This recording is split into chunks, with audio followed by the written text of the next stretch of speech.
शाही नवरत्न पुलाव करण्यासाठी लागणारे साहित्य: 1 कप अख्खा बासमती तांदूळ, 2 ते 3 चमचे साजूक तूप, 10 ते 12 बदाम, 10 ते 12 काजू, 6 ते 7 अक्रोड, 2 ते 3 चमचे काळा मनुका, 250 ग्रॅम पनीरचे तुकडे, 1 चमचा साजूक तूप, 1 चमचा जिरे, 1 दालचिनीचा तुकडा, 2 ते 3 काळी मिरी, 2 ते 3 लवंग, 2 हिरवी वेलची, 1 चक्री फूल, 1 चमचा किसलेलं आलं, चिरलेला बटाटा, फ्लॉवरचे तुरे, स्वीट कॉर्न, फरसबीचे तुकडे, हिरव्या मिरचीचे तुकडे, ताजे मटार, गाजराचे तुकडे, चवीनुसार मीठ आणि पाणी.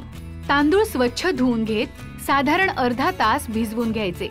भिजवलेले तांदूळ थोडंसं मीठ घालून मध्यम आचेवर पाणी शोषले जाईपर्यंत वाफवून घ्यायचे.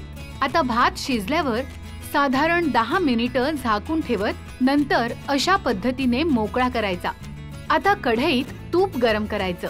त्यात बदाम, काजू, अक्रोड परतायचे आणि त्यावर मनुके घालून तेही तुपात घोळवून घ्यायचे. अशा पद्धतीने पनीर सोनेरी रंगावर परतून घ्यायचं. आता तुपात जिरं, दालचिनी, मिरी, लवंग, वेलची, चक्री फूल आणि किसलेलं आलं घालायचं आणि परतायचं.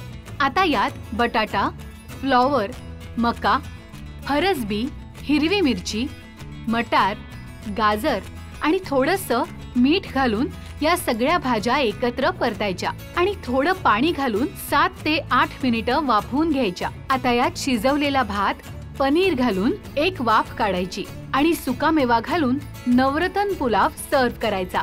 झाला आपला नवरत्न पुलाव तयार. सगळ्यात आधी याला ना मोकळा शिजवलेला भात लागतो हा पुलाव बनवण्यासाठी. तर आपण काय करणार आहोत, एकतर तुम्ही मोकळा शिजवलेला भात तुम्हाला बनवता येत असेल तर बनवून घेऊ शकता, पण आज ती प्रोसेसही दाखवते. सो 1 कप इथे घ्यायचा अख्खा बासमती तांदूळ आणि यामध्ये घालायचं पुरेसं पाणी आणि हा स्वच्छ असा 3 ते 4 वेळा धुवून घ्यायचा. आता हा स्वच्छ धुवून घेतलेला तांदूळ त्यातलं पाणी पूर्ण निथळून बाउलमध्ये काढून घ्यायचा आणि यामध्ये 2 कप पाणी घालायचं. 1 कप तांदूळ आहे तर 2 कप पाण्याचा वापर करायचा आणि या पाण्यामध्ये अर्धा तास हा तांदूळ मुरण्यासाठी ठेवून देऊया. इथे आपला हा जो तांदूळ आहे हा भिजत घातला होता. आता या पाण्यासकट हा तांदूळ घ्यायचा आहे. यामध्ये आता वर्ण ॲडिशनल पाणी घालायची अजिबात गरज नाही आहे. हे जे प्रपोर्शन तयार होतं ना हे अगदी अचूक आहे. तर यामध्ये मीठ घालायचं आहे चवीनुसार आणि मध्यम आचेवर 15 मिनिटं हे छान भात वाफवून घ्यायचा जोवर यातलं पाणी पूर्ण ॲब्झॉर्ब होत नाही तोवर. वा, आणि तुम्ही बघू शकाल मस्त दिसतोय, छान असा फ्लफी झालेला आहे. आता हा आहे ना गरम गरम असतानाच हलकासा असा मोकळा मोकळा करून घ्यायचा भात आणि थंड करण्यासाठी एका पसरट डिशमध्ये वगैरे स्प्रेड करून ठेवायचा. आता पुलाव बनवायला सुरुवात करेल. तर तव्यामध्ये साजूक तूप घ्यायचं आहे.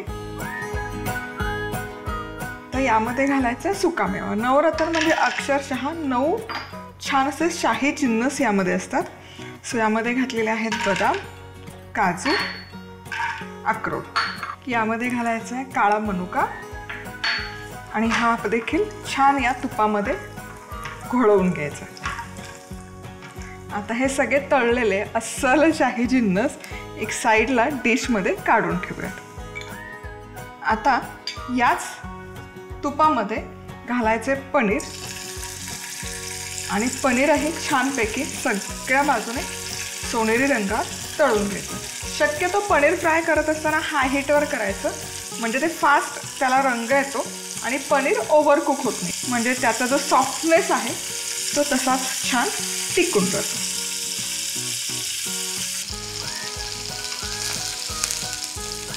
आता हे तळलेलं पनीर देखील काढूयात एक छानशा अशा बाउलमध्ये.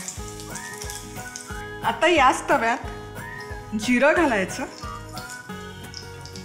जिरं छान फुललं पाहिजे. जिरं छान फुललं की खडा मसाला ज्यामध्ये दालचिनी, काळी मिरी, लवंग, वेलची, चक्री फूल आणि किसलेलं आलं 1 चमचा आणि हे छान परतूया. आता यामध्ये घालूयात भाज्या ज्यामध्ये आहेत बटाटा, फ्लॉर, मका, फरसबी, हिरवी मिरची, मटार, गाजर. भाज्या आहेत ना सगळ्या छानपैकी अशा परतून घ्यायच्या तुपावर. थोडंसं मीठ स्प्रिंकल करायचं म्हणजे भाज्यांना छान पाणी सुटतं. आता यामध्ये थोडंसं पाणी घालायचं, खूप पाण्याचा वापर नाही करायचा, भाज्या फक्त करपू नये म्हणून. आणि एक 7 ते 8 मिनिटं या भाज्या छानपैकी आपण वाफवून घेऊया. इथे या भाज्या ना छानपैकी मी वाफवून घेतलेल्या आहेत. चेक करूयात. येस, परफेक्ट शिजल्यात आणि काय मस्त सुवास येतोय. हे जे खडे मसाले आपण घातलेले आहेत यामध्ये त्याची चव खूप छान उतरते या भाज्यांमध्ये. आणि पाणी देखील बऱ्यापैकी कमी झालेलं आहे. आता हा जो तांदूळ किंवा भात आपण शिजवून घेतलेला आहे हा यामध्ये घालूयात. यामध्ये हवं तर आत्ता या स्टेजला तुम्ही सुकामेवा घालू शकता, पण मी सगळा सुकामेवा नंतर टॉपिंग म्हणून घालते. आता हे छान मिक्स करूयात. भाज्या छान शिजल्या आहेत, राईसही ऑलमोस्ट शिजला आहे, पण हे जे चव आहे फोडणीची गरम मसाल्याची ती या पुलावमध्ये उतरली पाहिजे म्हणून झाकण ठेवायचं आणि 5 मिनिटं फक्त एक मस्तपैकी वाफ काढून घेऊया. बरोबर 5 मिनिटं हा पुलाव वाफवून घेतलेला आहे. तर चेक करूयात. काय सुंदर दिसतोय. हा पुलाव असाच छान लागतो किंवा कुठलीही म्हणजे बटर पनीर, शाही ग्रेव्ही अशी कुठलीही ग्रेव्हीचा प्रकार असेल ना त्यासोबतही जबरदस्त लागतो.